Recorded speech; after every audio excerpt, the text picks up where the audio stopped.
Hello and welcome to the first edition of What's Going On. I'm your host, Tom D'Ambra. Thank you for joining us. What we look to do with this program is to go through the deceits and lies of history. One of my favorite quotes in history is by Napoleon Bonaparte, and his quote was that history is agreed upon lies by the victors. With all the questions that are going on today with regards to the bailout, the money system, who the Federal Reserve is and who the Federal Reserve is not, what they control and who they control. So what we're looking to do today is to answer some of these questions, and we're going to do it in a format of going through the quotes of the people of the times of whatever issue we're discussing. We'll go through the historical documentation, and we'll also see how these different programs were instituted in our society through law. So let's start first with some quotes. The first thing we want to learn out of this segment today is who the Federal Reserve is, and more particularly who they are not. The name Federal Reserve was put in deceitfully by a gentleman by the name of Paul Warburg out of Germany, one of the founding board members. He was one of the members that met at Jekyll Island in Georgia to put this whole program together. But let's just get into, first of all, how important it is to control the issuance of the currency. As we're pretty much all aware of, Article 1, Section 8, Clause 10 of the Constitution mandates that only the Congress has the ability to regulate the money and the value thereof, and also through the Enabling Acts, Article 1, Section 8, that all our money must be exactly that, money. It must have intrinsic value, and it must be in species of gold and silver. If you look at the four coinage acts of this country, particularly the one of 1789, if you do some research with that, you will see that it gets into particularly what species of money is supposed to be backed by. And it actually is 125.5 grains of silver, 15:1 ratio to gold. So you can see that the founding era, the founding fathers wanted our money to be exactly that, like I said, wanted to have intrinsic value. Some of the people, older generations may remember when a dollar would actually say it was a certificate, a silver certificate or a gold certificate. You could actually go to the bank at that time, believe it or not, and redeem that paper currency for actual intrinsic value of gold and silver. In other words, they would give you the equal value thereof in your hand. An interesting concept, which we don't have today. But let's get into some warnings of the founding era, particularly Thomas Jefferson. As we all know, he's a very familiar name. Jefferson was very instrumental in writing the Declaration of Independence and understanding a lot of history and the reasons where money has been used by other men for their own gains and means. This is Thomas Jefferson. I believe that the banking institutions are more dangerous to our liberties than standing armies. Now, I want you to think of that, folks. Banking institutions are more dangerous to our liberties than standing armies. That is an incredible, incredible statement from a man who had, since he was born in the United States, his entire lifetime, we were in some kind of conflict of some sort, whether it be for our independence or whatever. But that is an incredible, incredible statement. So let's go on with this and see what else he had to say. Already they have raised up a money autocracy that has set the government at defiance. The issuing power should be taken away from the banks and restored to the people from whom it properly belongs. The issuing power is what he's speaking of is the money itself. As some of us may know from studying these documents, Alexander Hamilton, who in the very beginning wanted to have a central bank. If you go back a little bit further and you understand the reasons that we actually separated ourselves from England or made the attempt to, as Ben Franklin said so eloquently, it was the issuing control of scrip. The King George did not allow the colonies to issue their own currency, and he wanted to use the Bank of England, and then what happened was they actually had to pay an interest on that. It's a very, very famous quote by Ben Franklin that the cause and the prime reason behind the revolution of the War of Independence was because the issuance of currency. So how bad, with regards to Jefferson, he also went on to give us some other warnings. If the American people ever allow private banks to control the issuance of their currency, first by inflation and then by deflation, the banks and corporations that will grow up around them will deprive the people of all their property until their children wake up homeless on the continent their forefathers conquered. I want you to think of that, folks. All the sacrifices and all the labors that were done by our forefathers, and here we are in a time where we actually don't own our property. And if you think you do, you go ahead and don't pay your property taxes for a certain amount of time, and you'll find out who really does own your property. But prior to 1933, the people in this country, they had what was called a laudial title for their property. A laudial in Latin means absolute. You owned it. Very simple. Now we have certificate of title. The certificate of title literally means bearer use of. Someone is allowing you to use that entity, whichever it may be. It may be for your property, it may be for your vehicle, it really doesn't matter. If I own, say, a Subway sandwich shop, and I issue a certificate, what do I control with that certificate? Number one, I control the value thereof. I'm going to control how much that certificate's worth. I'm going to put the premium on it, if you would. And number two, I'm going to control its issuance. Not just the value, but for how long and what are the conditions of this particular certificate. So keep that in mind. In fact, that if you go back and do some research, which we really want everybody to do, we don't want you to take our word for any of this material. We'd rather have you go out and research your own. But go back and look up the word allodial. Go to Black's Law Dictionary, 4th edition, which, by the way, is what the Supreme Court uses. If you're ever looking to investigate any Supreme Court decisions, you're going to need a Black's Law Dictionary, 4th edition. Not hard to get at all, and they're well worth the investment.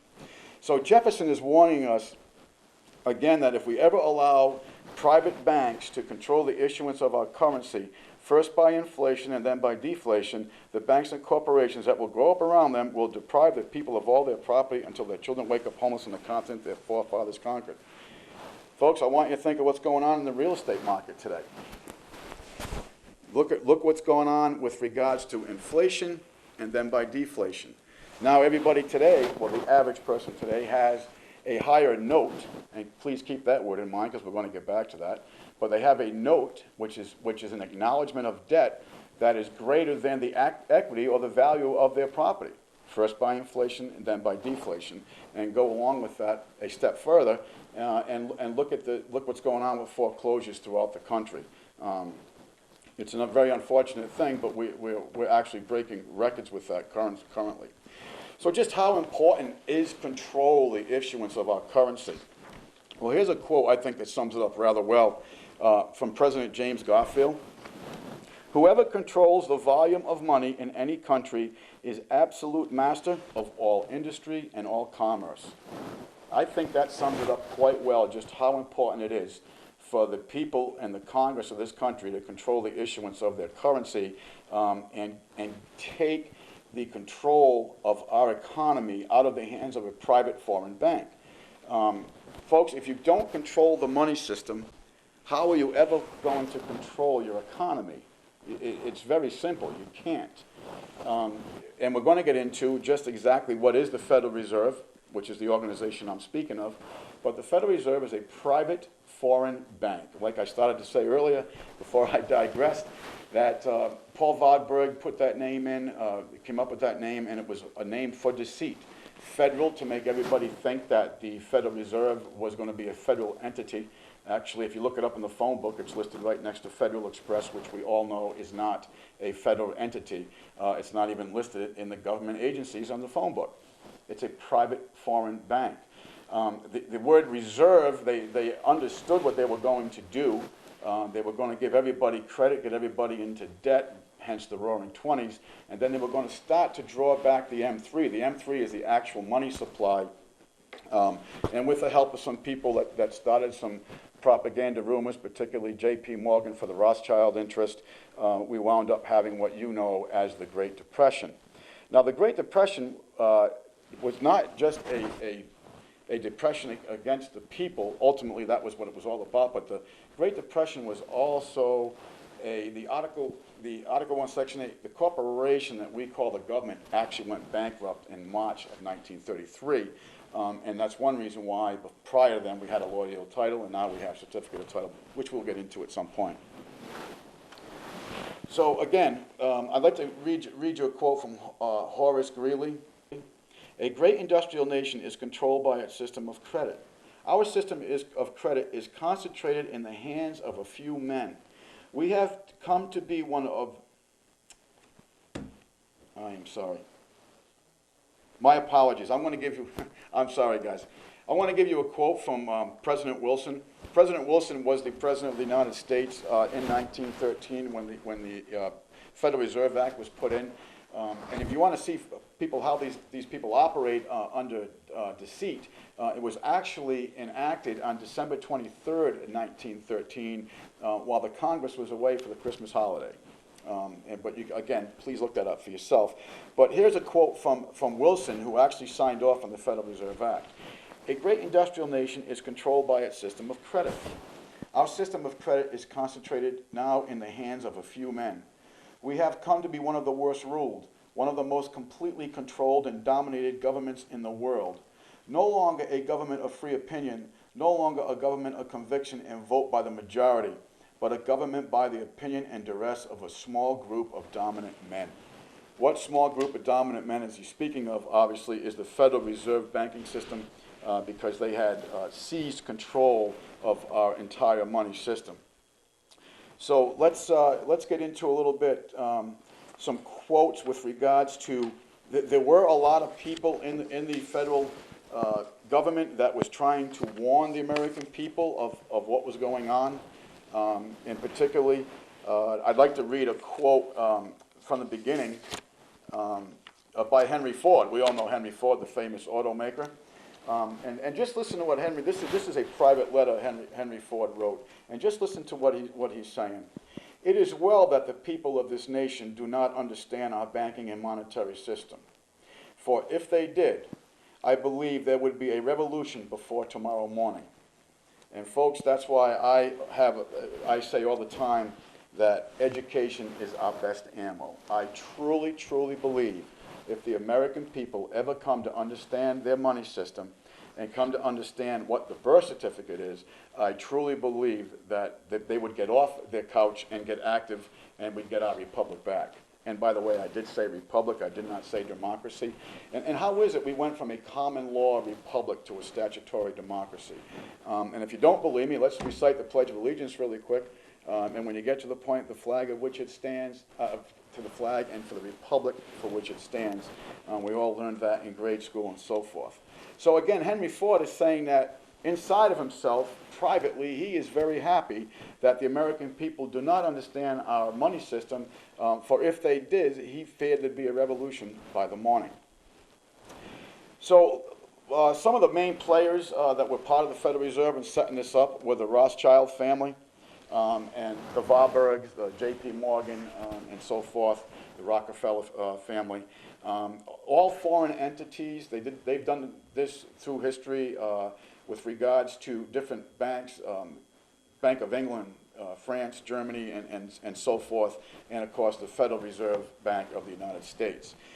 Like I did say earlier, this battle goes back thousands of years, literally. I said a couple hundred years, but for those of you who read the Bible, when's the only time that Jesus really got mad and showed human anger was when he threw the money changers. When you look up the actual word, the money changers, he threw them out of the church, and that's the reason why Jesus. This battle goes on for centuries, and education is, like I said, our best ammo. So Mayer Rothschild, who was one of the founders of the Federal Reserve Banking Act, actually he was the main financier behind this whole thing. And listen to some quotes of his private diary here. Give me control of a nation's money, and I care not who makes its laws. Now think of that. Why does he not care who makes the laws? Because, folks, if I control the money system, I control it all. I go beyond the quote of Garfield with regards to industry and commerce controlling that. You're controlling everything. You're controlling all the mechanisms of government. You're controlling all the mechanisms of industry. And there's nothing that is not available to you for control. Another quote from Rothschild's private journals. The few who understand the system will either be so interested from its profits or so dependent on its favors that there will be no opposition from that class. again, who's he talking about? He's talking about the policy makers, he's talking about the lawmakers, the people who control our lives every day.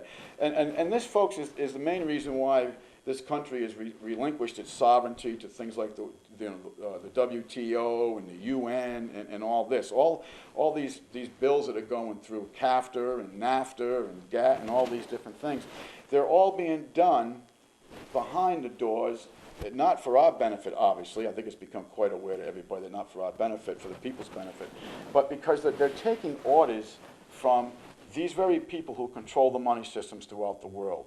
And we're going to get into some quotes about how depressions are scientifically created now and what they do, and we'll get into the issuance of our currency with regards to purchasing power. But let's get into some warnings about what was going on when the Federal Reserve Act was being put into play here. Okay, most of these are going to be from senators and congressmen. Now, a lot of these are going to be from people who are on these subcommittees or the banking committees. You cannot just take these quotes as New World Order wacko retribute with regards to these are the people who were behind the scenes, these are the people who saw the power plays being made, these are the people who read the language of these bills. So let's take heed to their words. Most Americans have no real understanding of the operation of the international money lenders. I'm talking about the Federal Reserve, the people behind the Federal Reserve. The accounts of the Federal Reserve System have never been audited. It operates outside the control of Congress and manipulates the credit of the United States. That's Senator Barry Goldwater. He was a Republican from Arizona. Any of you that are my age group will remember him quite well. And let's get into some other things here. Now, this is from Charles A. Lindbergh Sr. This is the father of the famed aviator. Listen to his words. The financial system has been turned over to the Federal Reserve Board. That board has administered the finance system by the authority of a purely profiteering group. The system is private, conducted for the sole purpose of obtaining the greatest possible profits from the use of other people's money. Folks, who do you think the other people are? You and I. You and I are the other people that they're going to gain their highest profits from. We have in this country one of the most corrupt institutions the world has ever known. I refer to the Federal Reserve Board. This evil institution has impoverished the people of the United States and has practically bankrupted our government. It has done this through the corrupt practices of the money vultures who control it. This is Louis T. McFadden, a representative from Pennsylvania in 1932. Now, understand what he's saying here. First of all, they're corrupt. Second of all, they're evil, and they have impoverished the people of the United States. In 1932, we were getting into high gear with what we know as the Great Depression. And also, looks at what he says, and has practically bankrupted our government. This is 1932, like I said. In 1933, what took place? Our government, the government of the United States, went insolvent to this very corporation.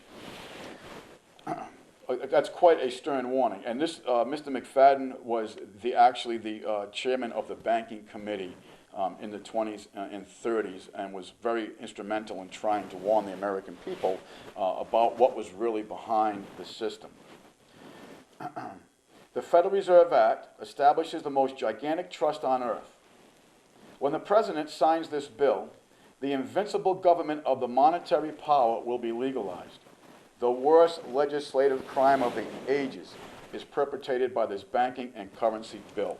Again, that was Charles Lindbergh Sr. in 1913, when right before President Wilson actually signed the act into play. Now, let's also talk about, again, Congressman Louis T. McFadden. This is on the Congress floor. This is when he's actually speaking to his co-members of Congress. The Federal Reserve banks are one of the most corrupt institutions the world has ever seen. There is not a man within the sound of my voice who does not know that this nation is run by international bankers. Now, there's not a man within the sound of my voice. Again, he's speaking to Congress. He's not speaking to the American people openly. He's speaking to Congress. This is from the congressional record about exactly what he's witnessed from a man, again, who was the chairman of the banking committee. You think he read the bill, he understands the legislation, he understands the language, and he understands the power play behind this. Okay. Now, you've heard me say on numerous occasions that the Federal Reserve is a private entity.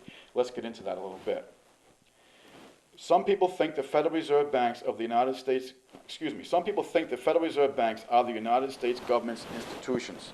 They are not government institutions.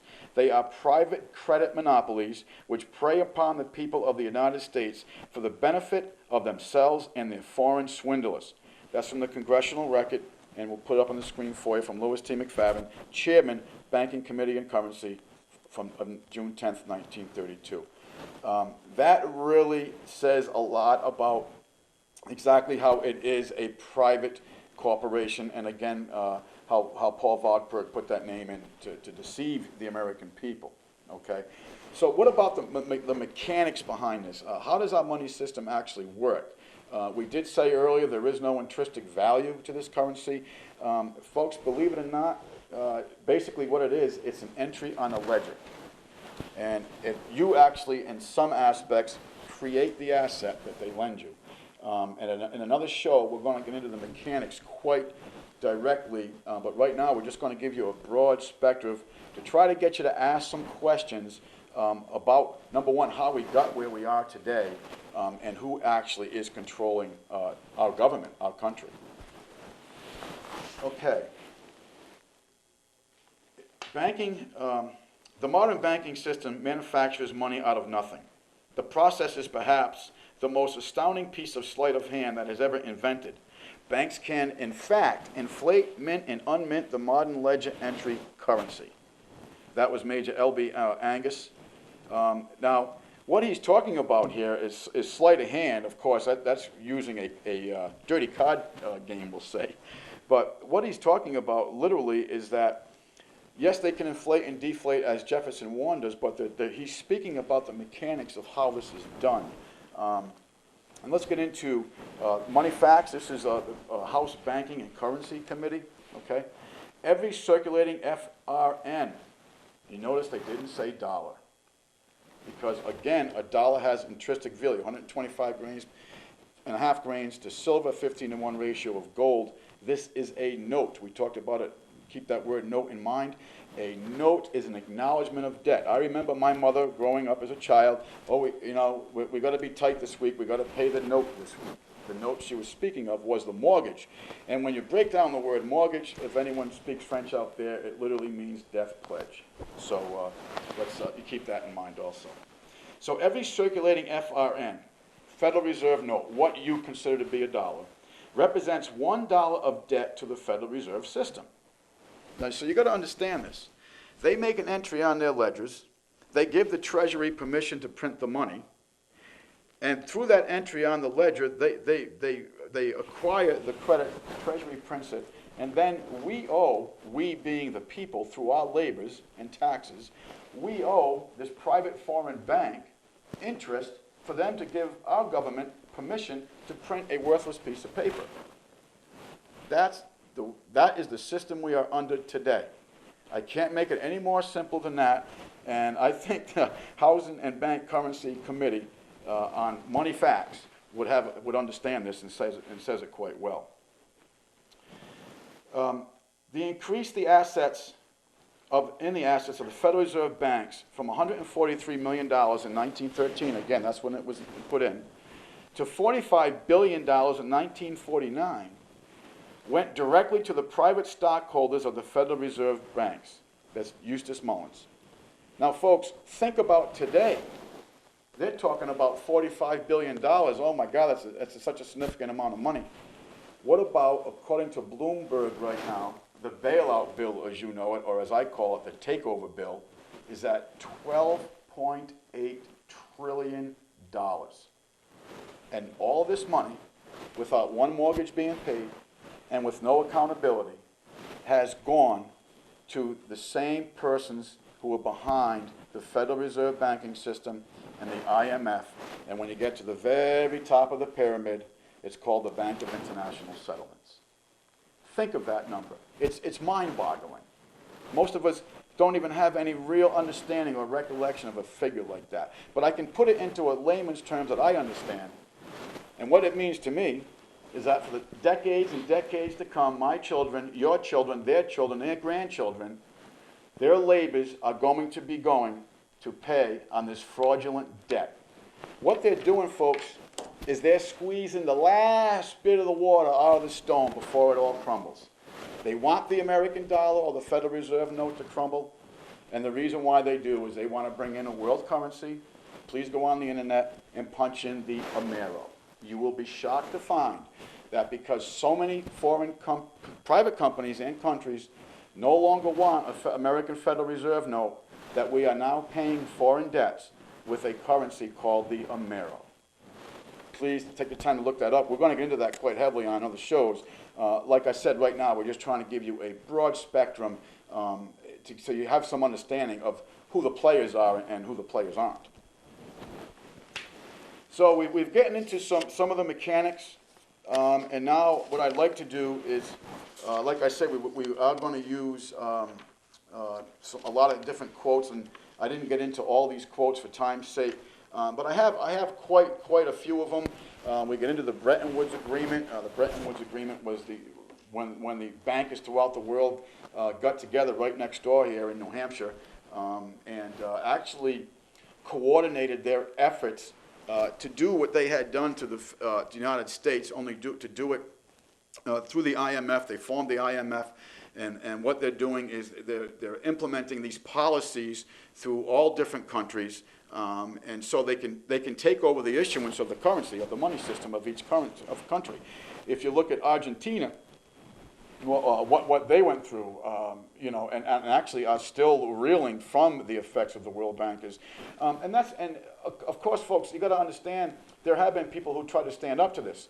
And a gentleman like Chavez, who really has stood up to the IMF. He has educated the people on it. He has basically thrown the IMF out of his country. He's organized the Banco de Sur down in South America, so people can get loans and credit through their own national bank to go ahead and be out of the grasp of the money lenders, the money changers, and it's worked quite well for them.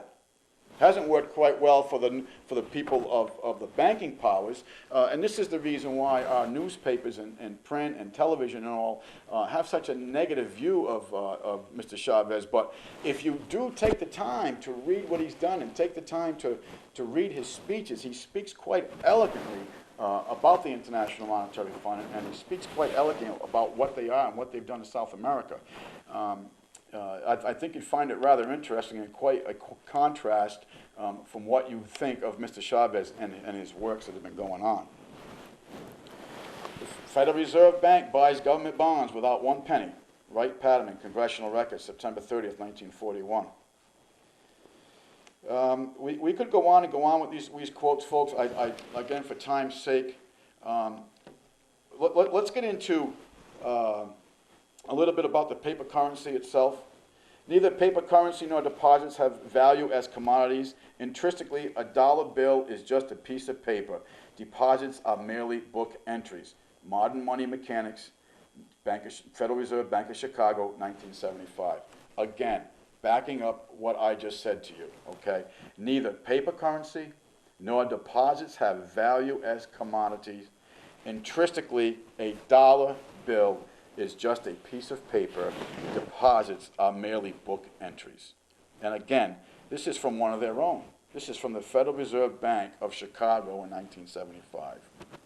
When I write you a check, there must be sufficient funds in the account to cover the check. But when the Federal Reserve writes a check, there is no bank deposit on which that check is drawn. When the Federal Reserve writes a check, it is creating money. Boston Federal Reserve Bank. So here you have two of their own entities describing to you how they're controlling you just through an entry. And again, I know we've gone through how it's not a controlled, it's a private bank. But let me just get into the control mechanisms of it. The world is governed by very different personages from what is imagined by those who are not behind the scenes, as Prime Minister Benjamin Disraeli in 1844. He's Prime Minister of England. Do you think he knows who controls it all? So, one last quote, folks, and then I believe we're going to be short on time here. Banking was conceived in inequity and born in sin. The bank is only earth. Take it away from them, but leave them the power to create deposits, and with the flick of the pen, they will create enough deposits to buy it all back again. However, take it away from them, and all great fortunes like mine will disappear, and they ought to disappear, for this would be a happier and better world to live in. But if you wish to remain the slaves of bankers and pay the cost of your own slavery, let them continue to create deposits. Sir Joseph Stamp, President of the Bank of England, 1920, the second richest man in Britain. Folks, the richest man in Britain was Edmund Meyer Rothschild, the gentleman that we spoke of earlier.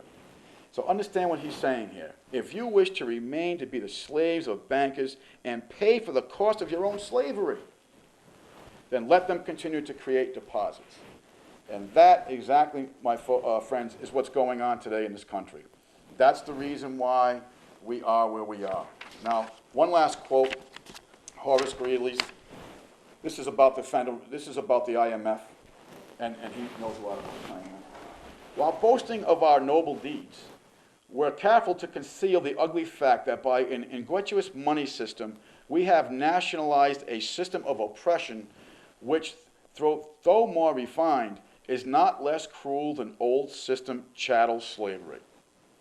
Folks, the average American today, 56 cents of every Federal Reserve note, which is your time, your labor, goes to taxes. Your income taxes go to the bankers. And even with 56 cents, so if you have two people working in the household, one person's working all year for the bankers, and the other person still has to contribute 6%, and who's raising your children?